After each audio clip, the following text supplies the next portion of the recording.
What's going on, guys? I've got a 2006 Ford Crown Vic here. I'm going to use this car to point out to you all of the fuses and the relays for the operation of the fuel pump. I'm also going to go over the inertia switch and the fuel pump driver module and how all of that is wired.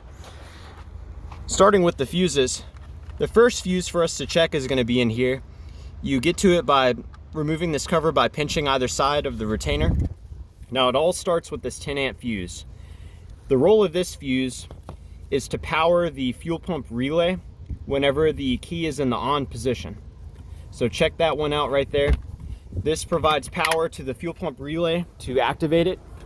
And when the fuel pump relay is activated, it sends power to the inertia switch.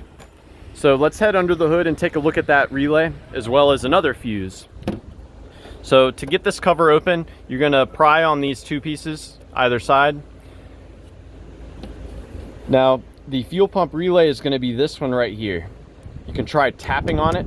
Sometimes they can get stuck. Another thing I like to do is swap this relay with the known good relay. So, for example, if your horn works, you know the horn relay works. So that would be a good candidate to swap in. Now, as far as removing this relay, you kind of pinch it, wiggle it while you're pulling up. You don't want to squeeze it too hard or you might crack it. And that's going to expose some pins here, and I've got them identified. The red pin, that receives constant power from a fuel pump fuse, and when the relay is energized, it sends that power to the inertia switch, which is on this pin right here. Now this relay is activated, there's a ground coming in through here, and there's a power coming in from that fuse I identified that's under the hood. And this power, it does go through a diode. So this is the diode that it goes through. You can swap this diode with, maybe this would be a good diode to swap with as a troubleshooting step. This is for the AC. And the fuse that provides constant power to this relay here is going to be fuse number 4. So this is the 20 amp fuse. So this fuse is stronger than the fuse inside the car, and that's because the fuse inside the car is used for activating the relay, while the fuse under the hood is powering the fuel pump itself. So if everything's working properly, power should be going to this pin, which goes to the inertia switch. So let's take a trip to the trunk where you'll find that inertia switch. The function of this switch is to get triggered whenever there's a significant impact. It's a safety device. And so if it is triggered, you'll see the red part of the button floating up here at the top. This is what a untriggered switch looks like. So this is what a triggered switch looks like. To reset it, you just push down right there.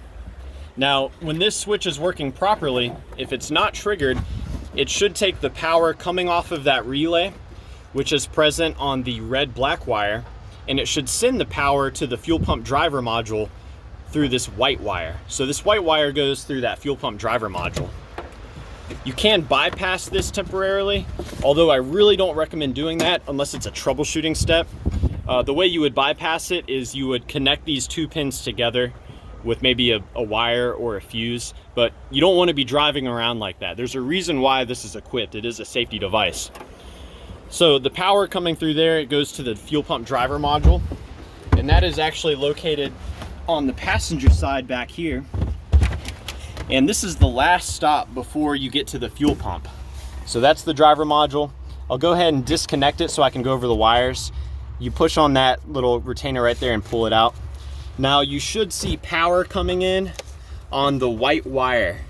So this white wire right here gets power from that inertia switch. There is a ground present on this black wire that I've got colored in green. So you've got power there, you've got ground there. Now this tiny little baby wire, that actually goes to the computer. The computer communicates with the module, basically telling it a percentage, like a workload. And the wiring to the fuel pump itself, there's 2 wires that go to the fuel pump. It's gonna be this black-white wire that should be providing a ground, if I'm not mistaken. And the red-black wire goes to the fuel pump also. That provides power to the fuel pump. So you can monitor those to see if you're getting power. So yeah, I hope this info was helpful for you guys. Please be sure to let me know if you have any questions, or more importantly, if you have any advice for troubleshooting the fuel pump on your Crown Vic. Thank you for watching.